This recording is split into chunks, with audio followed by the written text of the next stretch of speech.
欢迎收看妈盟直播室，邀您关心台湾大小事，我是杨顺美。谈到节能减碳呢，很多人就觉得说我可能要过苦日子，我不能吹冷气，我不能搭电梯，我才能够做到节约能源。但事实上呢，有一些只是一些行为的改变，你就能够做到这个节能减碳的这样的一效果。我今天要跟大家分享是在这个网络上TED 演讲一段非常有趣的，谈到行为的改变就能够做到节能减碳。我们大家来观看。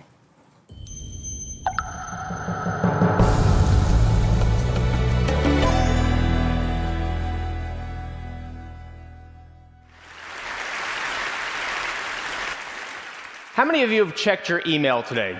Come on, raise your hands. How many of you are checking it right now? And how about finances? Anybody check that today? Credit card, investment account? How about this week? Now, how about your household energy use? Anybody check that today? This week? Last week? Few energy geeks spread out across the room. It's good to see you guys. But the rest of us, this is a room filled with people who are passionate about the future of this planet, and even we aren't paying attention to the energy use that's driving climate change. The woman in the photo with me is Harriet. We met her on our first family vacation. Harriet's paying attention to her energy use, and she is decidedly not an energy geek. This is the story of how Harriet came to pay attention. This is coal, most common source of electricity on the planet. And there's enough energy in this coal to light this bulb for more than a year. But unfortunately, between here and here, most of that energy is lost to things like transmission leakage and heat. In fact, only 10% ends up as light. So this coal will last a little bit more than a month. If you wanted to light this bulb for a year, you'd need this much coal. The bad news here is that for every unit of energy we use, we waste 9.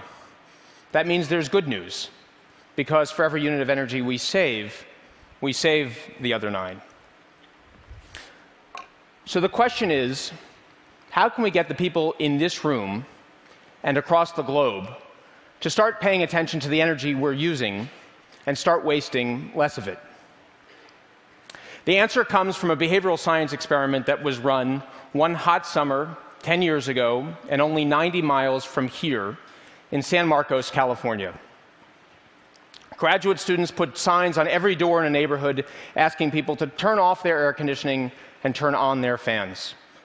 1/4 of the homes received a message that said, "Did you know you could save $54 a month this summer? Turn off your air conditioning, turn on your fans." Another group got an environmental message, and still a third group got a message about being good citizens, preventing blackouts. Most people guessed that money-saving message worked best of all. In fact, none of these messages worked. They had zero impact on energy consumption. It was as if the grad students hadn't shown up at all. But there was a fourth message.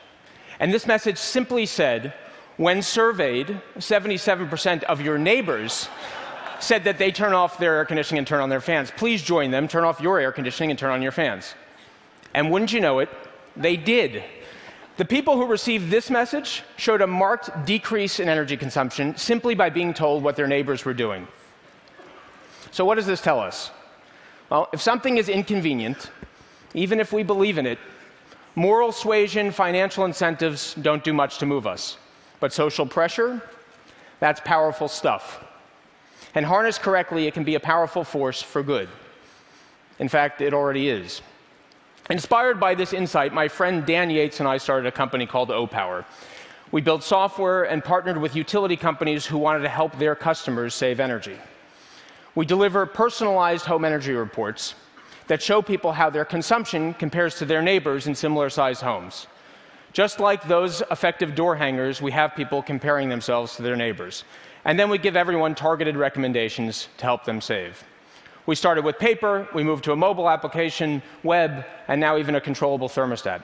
And for the last 5 years, we've been running the largest behavioral science experiment in the world. And it's working. Ordinary homeowners and renters have saved more than $250 million on their energy bills, and we're just getting started. This year alone, in partnership with more than 80 utilities in 6 countries, we're going to generate another 2 terawatt hours of electricity savings.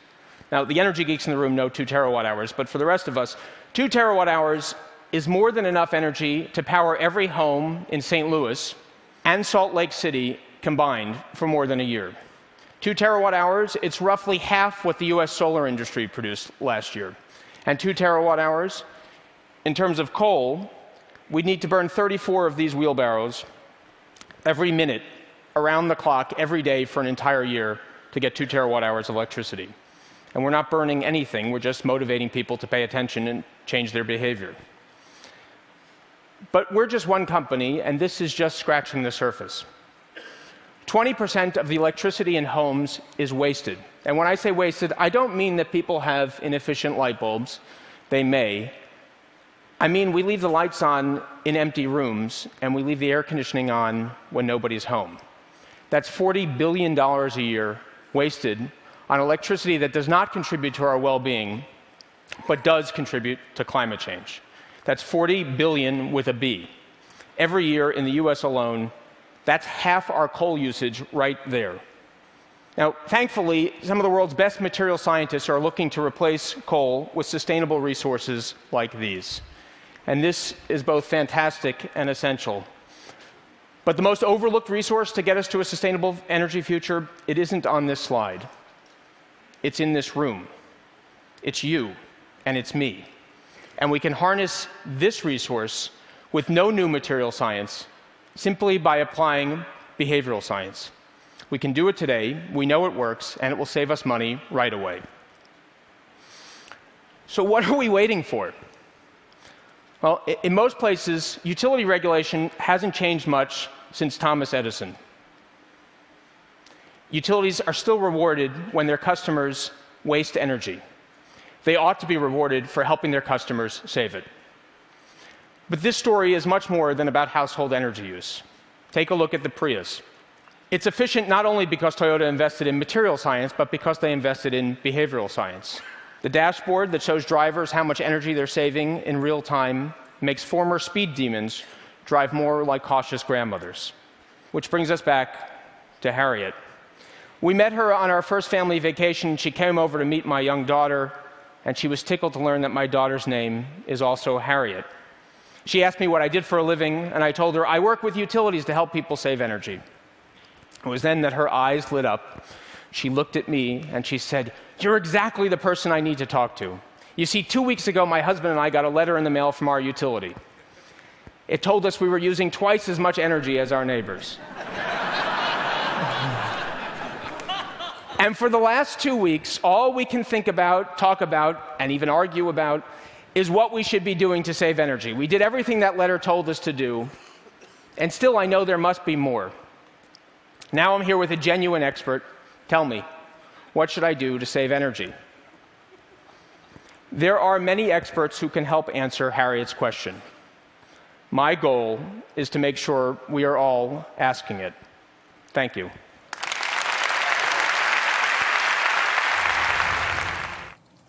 怎么样有诱因让大家愿意真的来做节能减碳？其实是有方法了。看完这部影片，你就知道该怎么做了。我们下周见。